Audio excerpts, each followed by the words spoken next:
오늘 성경 말씀은 출애굽기 2장 11절에서 22절입니다. 어떤 사람이 오랜만에 단골 식당에 갔습니다. 그런데 식당이 완전히 달라졌습니다. 웬일인가 싶어 종업원에게 물었습니다. 그러자 주인이 바뀌었다고 하였습니다. 우리 인생도 주인이 바뀌면 달라집니다. 얼마든지 좋아질 수 있습니다. 본래 인생의 주인은 하나님이십니다. 그런데 인간이 자기가 주인인 것처럼 착각합니다. 자기가 주인 행세를 합니다. 그러하기에 그 결과는 좋지 않습니다. 신앙생활을 여러 가지로 말할 수 있지만 그 중에 하나는 내 인생의 주인을 바꾸는 것이다 라고 말할 수 있습니다. 이렇게 신앙생활은 본래 주인이신 하나님으로 주인을 바꾸는 것입니다. 신앙의 본질은 하나님의 주권을 존중하는 것입니다. 주권이란 주인됨을 의미합니다. 과연 누가 주인이냐 하는 것입니다. 인생의 주인은 내가 아니라 하나님이십니다. 왜냐하면 하나님이 창조주이시기 때문입니다. 태초에 하나님이 무에서 유를 창조하셨습니다. 그러니까 우주 만물이 모두 하나님의 피조물이고 인간도 하나님의 피조물에 불과합니다. 이런 사실을 겸손히 인정하는 것이 신앙의 출발이며 본질입니다. 성경을 보면 모든 신앙인들이 예외 없이 하나님의 주권을 인정하고 고백합니다. 다윗은 시편 24편 1절에서 땅과 거기에 충만한 것과 세계와 그 가운데에 사는 자들은 다 여호와의 것이로다 라고 고백하였습니다.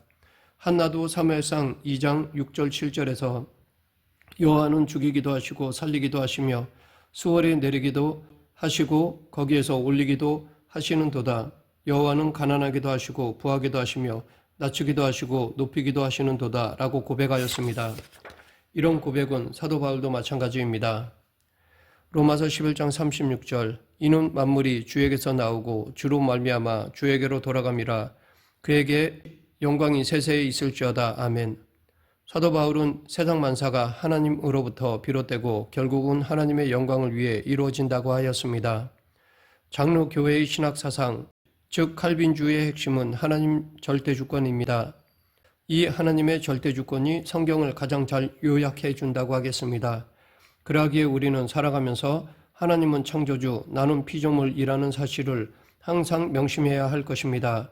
실제로 우리 인생의 모든 문제는 이 사실을 망각하는 데서 발생된다고 하겠습니다. 하나님께서 태초의 우주 만물을 창조하시고 마지막 인간을 창조하셨을 때 인간에게 자유의지를 주셨습니다. 그래서 인간은 스스로 선택하는 권리를 갖게 되었습니다. 하지만 어디까지나 피조물이기에 인간의 자유에는 한계가 있습니다. 그 한계를 그어놓은 것이 바로 선악과입니다. 이를 신학에서 창조 언약이라고 말하는데 창조주 하나님과 인간 사이의 언약이란 뜻입니다. 에덴 동산의 중앙에 생명나무와 선악과 나무가 있었습니다. 그 중에 생명나무 열매는 마음대로 따먹을 수 있고 선악과는 따먹을 수 없다는 한계를 정해놓았습니다. 이것이 바로 인생에 대한 하나님의 주권을 선포한 것입니다. 그런데 안타깝게도 인류의 시조인 아담과 하와가 선악과를 따먹음으로 하나님의 주권을 침해하고 말았습니다. 창세기 3장에 기록된 인간의 범죄와 타락 사건을 보면 알 수 있습니다. 뱀이 유혹할 때 결정적으로 하와가 넘어간 말이 무엇이었습니까? 창세기 3장 5절 너희가 그것을 먹는 날에는 너희 눈이 밝아져 하나님과 같이 되어 선악을 알 줄 하나님이 아심이니라. 이 말을 듣고 선악과를 따먹었다는 것은 이미 하나님의 주권을 넘본 것입니다. 인간의 모든 비극, 즉 인생의 온갖 고통과 영원한 사망이 여기서 기인합니다. 이 사실을 대표적으로 보여주는 사건이 바로 창세기 11장에 기록된 바벨탑 사건입니다. 인간이 하나님의 주권을 무시하고 자기들끼리 탑을 높이 쌓았습니다. 그것을 보고 하나님이 진노하심으로 바벨탑을 무너뜨리고 그들을 흩어버리셨습니다. 그 결과 언어의 혼잡이 생겼습니다. 신앙은 본래 주인인 하나님을 내 인생의 주인으로 모시고 사는 것입니다. 죄의 뿌리는 하나님의 주권을 무시하는 것이고 그 죄를 대신해서 예수 그리스도께서 십자가에 피 흘려 죽으셨습니다. 예수님을 믿는다는 것은 바로 그 죄를 회개하고 예수 그리스도를 구세주로 영접하는 것입니다. 더 나아가 하나님을 인생의 주인으로 모시는 것입니다. 그런데 안타까운 것은 신앙생활을 한다면서도 실제의 삶에 있어서 하나님의 주권을 무시하는 경우가 비일비재하다는 것입니다. 이것이 바로 신앙의 성숙도입니다. 신앙이 미성숙할 때는 자기가 주인 행세를 합니다. 입술로는 주여 주여 하면서 실제로는 자기가 생각하고 자기가 판단하고 자기가 결정하고 자기가 행동합니다. 그러다 다급해지면 하나님을 부릅니다. 이런 모습은 아주 미숙한 어린아이 신앙입니다. 이런 미숙한 신앙인을 통해서는 하나님의 역사가 온전히 나타나지 않습니다. 하나님은 우리의 목자로 앞장서시는 분이지 인간의 길을 따라가는 분이 결코 아닙니다. 가장 성숙한 신앙은 하나님의 주권을 절대적으로 존중하고 순종하는 것입니다. 그럴 때 하나님이 그런 사람과 함께 하시고 당신의 위대한 역사를 이루어 주십니다. 그러하기에 이를 위해 하나님은 당신이 사랑하시는 사람일수록 신앙이 성숙해지도록 변화시켜 가십니다. 이것이 바로 연단입니다. 신앙의 선진들이 예외 없이 이 연단의 과정을 다 거쳤습니다. 우리도 하나님의 놀라운 역사를 경험하고자 한다면, 하나님의 능력을 체험하고자 한다면 이 연단의 과정을 반드시 거쳐야 합니다. 물론 이 과정은 불편하고 힘듭니다. 그러나 이 과정을 거치면서 우리는 더 비상할 수 있습니다. 오늘 본문에 나오는 모세도 마찬가지로 이 과정을 거쳤습니다. 모세는 120세까지 살았습니다. 그런데 흥미롭게도 그의 120년 생에는 40년씩 세 단계로 나눠볼 수 있습니다. 무디는 이 세 단계를 이렇게 설명했습니다. 첫 번째 40년 동안은 모세가 자신 스스로 대단한 인물인 줄 알았습니다. 그도 그럴 것이 애굽 공주의 양자로 들어가서 당대의 최고의 학문을 공부하고 부귀영화를 누렸기에 프라이드가 대단했을 것입니다. 그러나 이런 모습은 성숙한 신앙이 아닙니다. 미숙한 신앙의 단계입니다. 그로 인해 살인 사건에 연루되어 미디안 광야로 도망쳤습니다. 애굽의 왕자가 하루아침에 도망자 신세가 되었습니다. 그리고 이 두 번째 40년 동안 광야에서 양떼를 돌보던 모세는 자기가 아무것도 아닌 것을 깨달았습니다. 그 다음으로 모세는 호렙산에서 하나님의 부르심을 받았습니다. 그로부터 40년 동안 모세는 하나님의 종으로 이스라엘의 출애굽을 이끌고 엄청난 기적의 역사를 연출하였습니다. 이때 모세는 자기는 아무것도 아니지만 하나님이 함께해 주시면 무엇이든 할 수 있음을 깨달았습니다. 다시 말해 자기가 이제 하나님의 사람이 되었음을 깨달았습니다. 이것이 가장 성숙한 신앙입니다. 내가 대단한 줄 아는 것은 착각이요, 내가 아무것도 아닌 줄 아는 것은 오해요. 내가 하나님의 종으로 붙잡히기만 하면 무엇이든지 할 수 있음을 아는 것이 진짜 신앙입니다. 모세는 처음 40년 동안 하나님을 믿는 신앙은 있었지만 여전히 자기가 주인 행세를 하는 신앙의 수준에 불과했습니다. 다시 말해 나 중심의 신앙이었습니다. 모세는 애굽의 왕자로 당대 최고의 학문을 배운 사람이었습니다. 최고의 부귀와 권세를 가지고 있었습니다. 그러다 보니 자기 자신이 하나님을 위해 큰 일을 할 수 있다고 생각했던 것입니다. 이런 신앙 상태를 짐작하게 해주는 사건이 오늘 본문 11, 12절입니다. 모세가 장성한 후에 한 번은 자기 형제들에게 나가서 그들이 고되게 노동하는 것을 보더니 어떤 애굽 사람이 한 히브리 사람 곧 자기 형제를 치는 것을 본지라 좌우를 살펴 사람이 없음을 보고 그 애굽 사람을 쳐 죽여 모래 속에 감추니라. 그는 어려서 어머니 요게벳의 품에서 자랐습니다. 왜냐하면 요게벳이 모세의 유모로 채용되었기 때문입니다. 아마 이때 요게벳은 모세에게 신앙심과 애국심을 심어줬을 것입니다. 모세는 이렇게 해서 신앙인이 된 것입니다. 그러나 아직 미성숙한 가운데 자기 능력으로 뭔가 큰 일을 할 수 있다고 자부했던 것입니다. 그래서 이스라엘 백성들을 살피러 궁궐 밖으로 나갔습니다. 그러다가 애국 감독관이 강제 노동을 하는 이스라엘 사람을 학대하는 장면을 목격하였습니다. 화가 난 모세는 애굽 사람을 때려 죽이고 암매장하였습니다. 이때의 모세의 신앙에 대해 사도행전 7장 23절과 25절에서는 모세가 애굽 사람의 모든 지혜를 배워 그의 말과 하는 일들이 능하더라.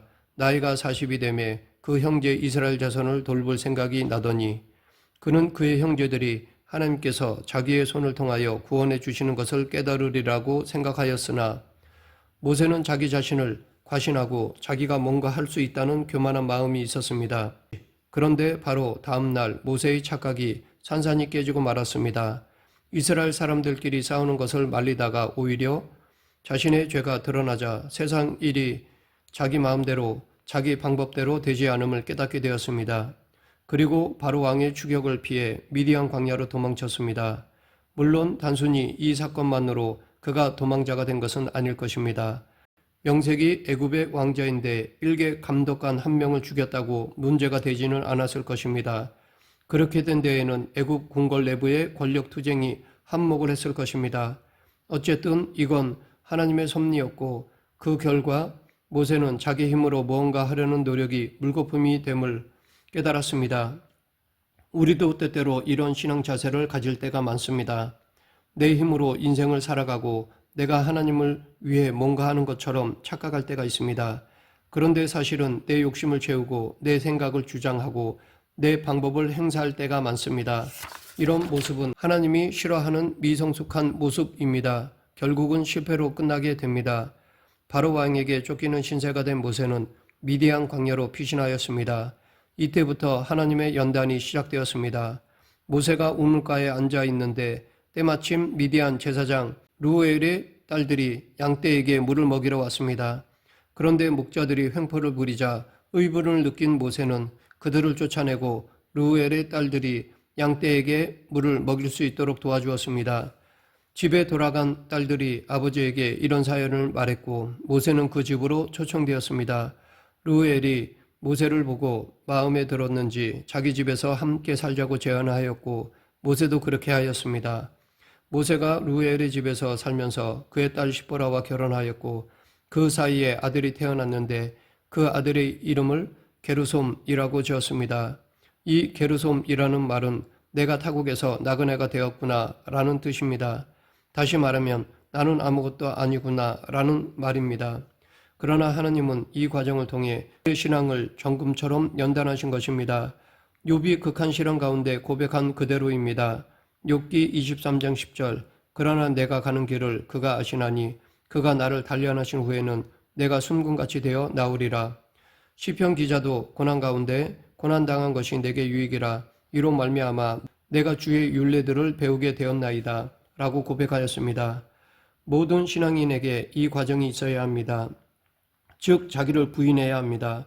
나는 아무것도 아니고 하나님이 주인이다 라는 자기 부인이 있을 때 비로소 성숙해집니다. 모세는 미디안 광야에서의 40년 세월을 보내면서 자기 교만, 자기 고집, 자기 욕심, 자기 방법 모든 것이 깨짐을 경험하였습니다. 이것을 달리 말하면 내려놓음입니다. 그러므로 성도에게 있어서 실패는 끝이 아닙니다. 새로운 하나님의 계획으로 가는 발판입니다. 그래서 로버트 슐러라는 사람은 실패는 하나님이 나를 버리셨다는 뜻이 아니라 하나님이 더 좋은 계획을 갖고 계시다는 뜻이다 라고 하였습니다. 캐나다 로키 산맥에는 무릎 꿇은 나무가 있습니다. 오랜 세월 폭풍우를 견뎌내며 자라온 나무인데 마치 무릎 꿇은 자세로 있습니다. 바로 이 나무들이 명품 바이올린을 만드는 재료로 사용된다고 합니다. 마찬가지로 시련 가운데 좌절하지 않고 겸손히 하나님 앞에 무릎을 꿇는 훈련을 받으면 멋진 명품 인생으로 다시 태어나는 것입니다. 이와 같이 모세도 미디안 광야에서 연단을 받으면서 하나님의 새로운 계획으로 한 걸음 한 걸음 나아가고 있었습니다. 미디안 광야에서 40년을 보낸 후, 그러니까 모세가 80세가 되던 때 하나님께서 그를 부르셨습니다. 이제서야 모세가 성숙해져서 하나님 중심의 신앙으로 도약하는 단계가 되었던 것입니다. 출애굽기 3장에 보면 호렙산에서 모세를 부르시는 장면이 나오는데 모세는 자신이 이제 아무것도 아님을 고백하였습니다. 그러나 하나님이 함께 하시면 무엇이든지 할 수 있다는 것을 배우게 됩니다. 모세가 하나님의 부르심에 순종하여 이스라엘을 애굽에서 구원해 내려고 길을 떠났습니다. 이때의 모습을 출애굽기 4장 20절에서는 모세가 그의 아내와 아들들을 나귀에 태우고 애굽으로 돌아가는데 모세가 하나님의 지팡이를 손에 잡았더라 라고 하였습니다. 여기서 모세의 손에 잡았던 것은 그가 미디안 광야에서 양떼를 돌볼 때 사용하던 평범한 지팡이가 아니라 하나님의 지팡이라고 말하고 있습니다. 즉 하나님이 함께해 주신다는 징표였습니다. 모세는 이 지팡이 하나로 홍해를 갈랐고 반석에서 물을 냈고 무수한 기적을 행하였습니다. 성경에 보면 이런 예들이 많이 있습니다. 오병이어의 이적을 보면 소년이 예수님께 보리떡 5개와 물고기 2마리를 가져왔습니다. 이것은 아무것도 아니지만 예수님께서 붙드시고 축사하시자 5,000명이 넘는 무리들을 배불리 먹이고도 12바구니가 남았습니다. 다윗이 골리앗을 물맷돌로 물리친 사건도 마찬가지입니다. 아무것도 아닌 돌멩이였지만 하나님께서 함께 해 주시니까 천하의 블레셋 장군 골리앗을 한 방에 무너뜨렸습니다. 이처럼 우리에게 가장 중요한 것은 하나님의 주권을 존중하고 그분의 말씀에 순종하는 것입니다. 모세는 게르솜이라고 탄식할 정도로 아픈 시련이 있었지만 그 연단 과정을 통해 그렇게 됐습니다. 그래서 성경은 곳곳에서 모세를 여호와의 종 모세라고 부르고 있습니다. 모세가 하나님을 주인 삼았을 때 그를 통해 위대한 역사가 나타났다는 것입니다. 말씀을 맺겠습니다. 능력은 오직 하나님께 있습니다. 나 자신은 아무것도 아닙니다. 내 지식, 내 경험, 내 생각, 내 야망, 내 재물, 내 지위, 내 권세, 내 명예 등은 하나님 앞에 별것이 아닙니다. 질그릇일 뿐입니다. 그래서 사도 바울은 우리가 이 보배를 질그릇에 가졌으니 이는 심히 큰 능력은 하나님께 있고 우리에게 있지 아니함을 알게 하려 함이라 라고 고백하였습니다. 혹시 모세가 미디안 광야에서 보낸 40년 세월처럼 게르솜 하며 탄식하고 있습니까? 그렇다면 하나님 앞에 다 내려놓고 겸손히 하나님만 의지해야 합니다. 그러면 반드시 하나님께서 우리를 통해 하나님의 위대한 역사를 이루실 것입니다. 우리 모두 이 진리를 붙잡고 승리의 삶을 사는 성도가 되길 간절히 축원합니다. 기도하겠습니다. 생사화복을 주관하신 하나님 아버지, 우리의 모든 행사를 주권자이신 하나님께 맡기는 그리스도인이 되게 하여 주시옵소서. 예수님 이름으로 기도드립니다. 아멘.